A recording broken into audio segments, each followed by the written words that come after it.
Passemos agora para uma temática forte, a responsabilidade dos bancos na atual crise.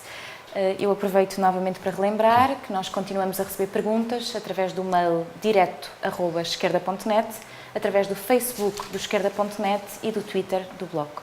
A primeira questão sobre a responsabilidade dos bancos na atual crise vem de Reinaldo Miranda, via e-mail.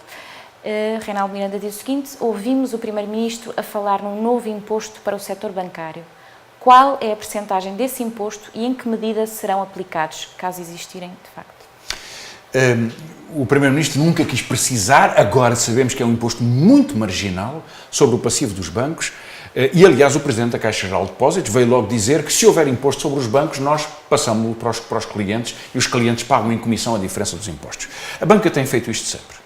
Já tentou uma coisa que nós conseguimos evitar, uma grande luta, o Bloco de Esquerda empenhou-se muito nisso, que foi a taxa sobre as operações multibanco, que era gigantesco. Era €1 ou €1,5 sobre cada operação de multibanco. Grande parte do que nós fazemos são operações de multibanco, levantar dinheiro, pagar a conta do telefone, pagar o telemóvel, tudo isso fazemos e se €1 ou €1, nós no fim do mês estaríamos a pagar um imposto enorme à banca. Isso foi evitado.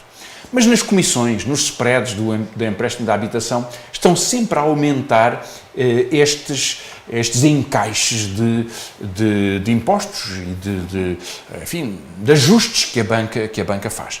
E, portanto, o que está a acontecer é que, com esse imposto, haverá uma receita de cerca de 150 milhões de euros, diz o Governo, provavelmente bastante menos, logo vemos se a banca paga ou não paga, provavelmente serão os contribuintes a pagar uma espécie de imposto à banca para pagar o imposto que a banca devia pagar. E essa é a situação do privilégio financeiro que a banca tem tido em Portugal. Continuemos sobre a responsabilidade dos bancos na crise. A pergunta será de João Durante, através do Facebook. Diz o seguinte: se estamos a endividar-nos a 6% em bancos que estão a endividar-se a 1% no Banco Central Europeu, e é esta a razão desta atrapalhada toda, então por que não vamos endividar-nos diretamente ao Banco Central Europeu a 1%? Boa pergunta, mas o problema é que o Banco Central Europeu não empresta a Estados. Parece ridículo que o Banco Central empresta 1% a especuladores que compram aos Estados, incluindo aos seus próprios Estados, porque entendamos, estamos a falar de especuladores, mas uma parte desses especuladores são os bancos portugueses, que compram, recebem empréstimo a 1% do Banco Central Europeu e compraram hoje dívida pública portuguesa a 5,8%, quase 6%. Portanto, ganham 5% de diferença.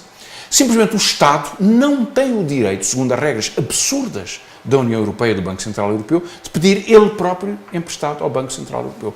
Uma das mudanças essenciais que se devia fazer na União Europeia, e só não é feito porque os especuladores beneficiam disto, e a União Europeia é o governo destes especuladores, era precisamente que a coordenação económica apoiasse os Estados e não aqueles que conspiram contra os Estados. Essa seria uma grande mudança. E por isso fica bem claro uma das alterações que se devia fazer na União Europeia. Na mesma temática, Cláudia Beato questiona através de e-mail se a banca vai contribuir para o esforço coletivo. Onde estão as contrapartidas da ajuda dada ao setor pelo Governo e porquê é que os títulos de dívida pública estão a ser negociados como se de ações se tratassem? Bom, eu aproveito já para dizer que há tantas perguntas por e-mail que não, ou por Twitter ou por Facebook que não será possível responder. Enfim, eu depois procurarei, pedindo desculpa a quem não for possível responder por escrito para todas as pessoas, porque, enfim, lhes devo essa atenção. Sobre essa pergunta, os bancos deviam pagar o seu imposto. O Bloco de Esquerda propõe que paguem um imposto de 25% quando fazem transferências para o offshore e que paguem o IRC sem se poderem proteger dos benefícios fiscais que os leva a pagar. Diz a Associação de Bancos, não sou eu que digo, 4,6%. É o que eles dizem, é o valor que dá a Associação de Bancos, toda a UFANA. Nós conseguimos pagar menos de 1/5 do imposto que devíamos ter pago. Ficamos com 300 milhões de euros para nós. E, portanto, simplesmente a regra devia ser esta. O banco tem que pagar o mesmo que paga qualquer empresa. 25% de IRC, mais a derrama. Assim é que devia ser. E, portanto, os bancos deviam pagar agora. E não é possível aceitar que num ano em que se tira 500 milhões de euros aos mais pobres ou 500 milhões de euros ao Serviço Nacional de Saúde, ou seja, se destrói o Estado Social, a banca não esteja a pagar imposto. E, portanto, eu espero que haja força política suficiente. A greve geral do próximo dia 24 é também uma luta pelos contribuintes, pelos trabalhadores, pelos desempregados, pelos pensionistas, pelos estudantes, por toda a gente. Espero que essa força seja em Portugal como está a ser em França, um grande momento de democracia e de força social, de convicção, de coragem social, para poder responder a este absurdo que é só os pobres, só os trabalhadores, só os reformados estarem a pagar esta crise. Com certeza. Uma última pergunta dentro da mesma temática. Ana Maria Neves questiona quanto é que o Governo já meteu no BPN? Os números que saíram hoje indicam que o Governo pôs 4.600 milhões de euros no BPN e vai pôr mais 400. Portanto, somará, em reforço de capital e reforço de liquidez, 5 mil milhões de euros. 5 mil milhões de euros é exatamente o buraco financeiro do próximo ano. Portanto, nós temos uma bomba relógio, que é um buraco escondido, à parte do outro buraco que já foi provocado pelo sistema financeiro.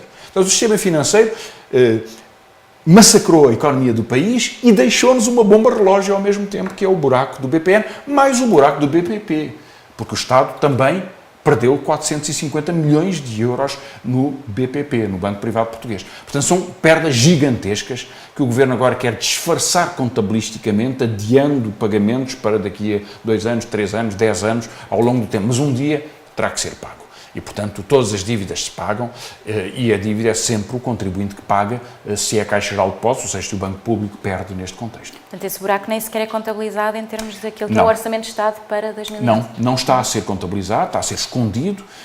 Os 400 milhões de euros entram no déficit do Estado, esses 400, mas não os outros 4.600 milhões de euros, porque é uma dívida que está a ser rolada, está a ser adiada. Mas esses 400 milhões de euros já entram agora. E, portanto, é como se o Governo fosse tirar ao Serviço Nacional de Saúde o que vai pôr no buraco do BPN no imediato.